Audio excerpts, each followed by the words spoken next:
3 reading for the test from Daf Ayin Gimel Amud Aleph. Here we go. Ve'elu hein shematzilin otam b'nafshan. The Mishnah begins that these are those who, we should know this phrase well. Matzilin otam b'nafshan literally means to save them with their life. Latzil means to save, b'nafshan with their life.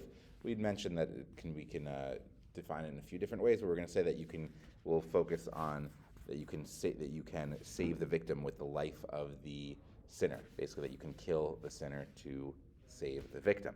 In the case where one is chasing after his fellow to kill him, so to prevent murder. V'achar hazachar, in the case where a man is trying to rape another man. V'achar na'ara hama'orasa, and when a man is chasing after an engaged woman. Aval, rodef achar behema, if one is chasing after an animal to commit bestiality. V'hamachalel tashabat, and one is about to violate Shabbat. V'oved avodat kochavim, or one is about to worship avodah zarah. We do not save them with their life. We do not kill the sinner to prevent the sin from taking place. The Gemara begins. Tanu Rabbanan. We learn in the Braita. Minayan l'rodef achar chavero l'hargo. What is minayan? From where? In the case of where the man is chasing after his fellow to kill him, shenitan lahatzilo b'nafsho, that you are, nitan means allowed, you can see there, that you are allowed to save him with his life. What's the source? The Mishnah just said we could. How do we know that that's true? This Talmud Lomar, the Braita answers, Lo tamod adam re'echa. We have a pasuk, Lo tamod adam re'echa, do not be a bystander. Do not stand by your fellow's blood. V'hala hachi hu da'ata, but for this does it come? Meaning, does this pasuk come to teach us this halacha about killing the rodef? Hai mi ba'ilei, it is required, we need it, l'chiditanya, like this, as this following Braita says, that this pasuk is already being used to teach us a different halacha, as we see in this Braita. Minayan l'ro ed chavero. What is the source? That if you see your friend shehu tovea banahar, who is about to drown in the river, o chaya gorarto, or a wild animal is dragging him, o listin ba'inalav, or bandits are about to come to him, meaning his life is in danger, shehu chayav lahatzilo, that you have an obligation to save him. So this Braita is asking, what's the source that you are required to save someone in danger just by throw them a life vest, scare away the tiger? Talmud lomar lo tamod adam re'echa. The pasuk says lo tamod adam re'echa. So the Gemara is saying, the Gemara is pointing out that this pasuk is already teaching us the basic obligation to save someone. It can't also teach us the obligation to kill the rodef in hachinami. The Gemara responds, yes, it is indeed so. You're right. That pasuk is already being used. We reject this possibility of lo tamod adam re'echa. Ve'ela, but rather nitan lahatzilo b'nafsho minalan. So then, what's the source that you are allowed to save? Minalan me'efo. What's the source that you're allowed to save the rodef by killing the rodef? Save the victim by killing the rodef. Atya, it comes bekal v'chomer, from an even more so argument. If so, then mina'ara hama'orasa, from the case of a na'ara hama'orasa, from the case of the rape of an engaged woman. Ma na'ara hama'orasa. How in the case of na'ara hama'orasa, in the case of the rape of a married woman, shalo ba'el lepogma, that the sinner is only, there's a double negative, is not coming for anything other than to degrade her. So if we smooth out the double negative, then na'ara hama'orasa, the sinner is only going to degrade the woman. Amra Torah nitan lahatzila b'nafsho, and the Torah said you are allowed to save her by killing him. So if you are allowed to save the na'ara hama'orasa from rape, where there's only degradation at stake, rodef achar chavero l'hargo al achat kama v'kama. So in the case where one is trying to kill someone else, al achat kama v'kama, even more so. It goes without saying that if you can kill to prevent rape, where no one's life is on the line, just someone's dignity and someone's and the degradation of a person, then obviously you should be allowed to kill to prevent murder. But the Gemara questions, v'chi onshin min hadin, but do we punish based on logic? Min hadin means based on logic. Not the kal v'chomer is a logical tool in which we compare two different topics and we say, one is more stringent than the other. And the Gemara is assuming, and this is a general assumption throughout the Gemara, that we do not punish people based on logic. We don't punish people because logic, while it is a useful tool, is not as explicit. It's not as rock solid, so we can't punish someone based on it. Debate Rebbe Tana, so in the Beit Midrash of Rebbe Yehuda Anasi, Tana, they taught Hekeshahu. It's not a kal v'chomer, it is a juxtaposition. And that means when two different halachot, two different psukim are juxtaposed next to each other, when they are put next to each other in the Torah, especially if it seems a little odd or unnecessary. And so we said so we can borrow halachot from one topic to the other.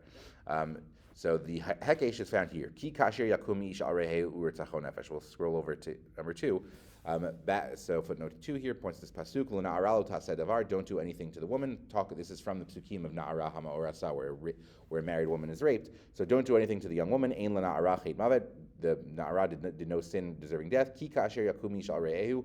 Because this is like Yakum ish arehu, when a fellow gets up against his friend, u'ertzacho nefesh, and he murders him. Kein hadavar hazeh. So the pasuk juxtaposes, it compares this idea of rape of a married woman and na'ara hama'orasa. And the Gemara says, V'chi lamad dumei rotzeach. And what are we actually learning from this mention of murder? It doesn't actually teach us anything. The pasuk already said, don't kill her, don't punish her. So why bother mentioning murder? Me'ata, now we see, harezeh ba lilamed. It looked like it was coming, lilamed, to teach it. Murder was coming to teach us something. V'nimtza lo made. But actually, we are learning something about murder. It's in the pasuk, it seems like murder, it teaches us about rape of a married woman. But in fact, rape of a married woman teaches us about murder. Makish rotzeach l'na'ara hama'orasa. So we finally have a juxtaposition of murder to the rape of a married woman. Ma na'ara hama'orasa nitan lahatzila b'nafsho. So in the case of rape of a married woman, you are allowed to save her with his life. So if you're allowed to kill to prevent rape of a married woman, so you're also allowed to to kill the rodef in the case of rotzeach, not because of a logical comparison, but because the two topics are mentioned right next to each other in the pasuk. We borrow the halacha of saving the na'ara and we apply it to saving the murder victim. And the Gemara asks for na'ara me'orasad gufa minalan, but what's actually the source that you're allowed to save? What is in fact the source that you are allowed to save the na'ara hama'orasa? We've just been assuming, we've been saying over and over, you can save the na'ara hama'orasa. Minalan, what's the source? Kidatana, as we learned, debei Rabbi Yishmael, as it was taught in the Beit Midrash of Rabbi Yishmael, Datana debei Rabbi Yishmael, as they taught in the Beit Midrash of Rabbi Yishmael, ve'ein moshiala. This pasuk says, in that if the na'ara hama'orasa was in the field, ve'ein moshiala, and there was no one to save her. Hayesh moshiala. So we see that if someone could have saved her, bechol davar she'achol lahoshia. The fact that pasuk had to specify and no one was there to save her teaches us that if you could save her, you can do whatever is necessary, up to and including killing the rapist. Bechol davar. So ein moshiala teaches us bechol davar she'achol lahoshia. Okay, we have to switch documents. Just hold with me for a second, because that last bit about Katan Harodef is on an earlier daf, not on our big PDF, so I apologize for not having this ready. Ein Ayin Bet Amud Bet. Just a few lines here.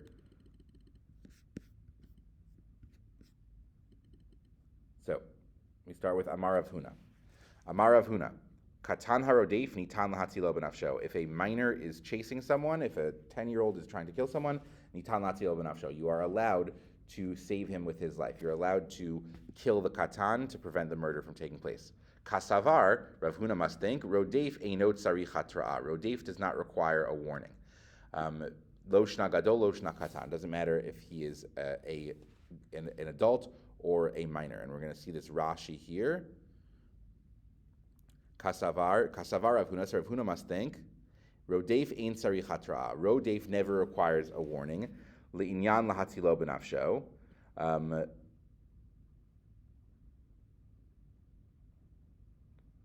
Sorry, that's the wrong Rashi. Nitan lahatzilo b'nafsho. That you are allowed to kill the katan. V'hai, starting here. V'hai afal gav de katanu. In this case, even though he is a minor, v'lav bar kibulei hatra'ahu, and he is not capable of accepting a warning. We mentioned in class that a katan is just not neurologically developed enough for us to say that he's capable of processing the warning he's given. Legabe redifa dino ki gadol. So even though a katan is not capable of accepting a warning doesn't ever really apply to a katan because the warning is useless when it comes to a 10-year-old because they don't understand it. We still say that you're allowed to act like he's an adult. You're allowed to. You're allowed to kill him the same way as you kill an adult. So Rav Huna must think, doesn't matter if he's a minor or an adult. Rav Chisda challenges Rav Huna based on a source. Mishnah Noahot, Yatzarosho Ein Nogin Bo. In the case where the baby the head is out, but the childbirth is endangering the mother's life, Ein Nogin Bo. We don't touch the baby, we don't kill the baby, Lefisha Ein Dochin Nefesh Mipnei Nefesh, because we don't push aside one life for another life. Va'amai, why? Rodefu, the baby should be a rodef. The baby should be considered a rodef. He's endangering the mother's life, so go ahead and you should be, if you're allowed to kill a katan rodef, you should be allowed to kill the baby. Shani Hatam, that case is different. The case of the baby, Dimishamaya Karat Fila. Literally translates to from heaven is the one chasing her. We would say that the baby, we can't consider the baby the rodef because the baby's not even doing any action. Maybe a 10-year-old with a gun is like, even if they're not deserving of punishment because they're not old enough, they're actually doing something. We would call them the rodef, but the baby who's literally just, it's nature, it's fate, it's decreed from heaven, whatever that means, we are not allowed to kill the baby. Okay, that's the Gemara for this video.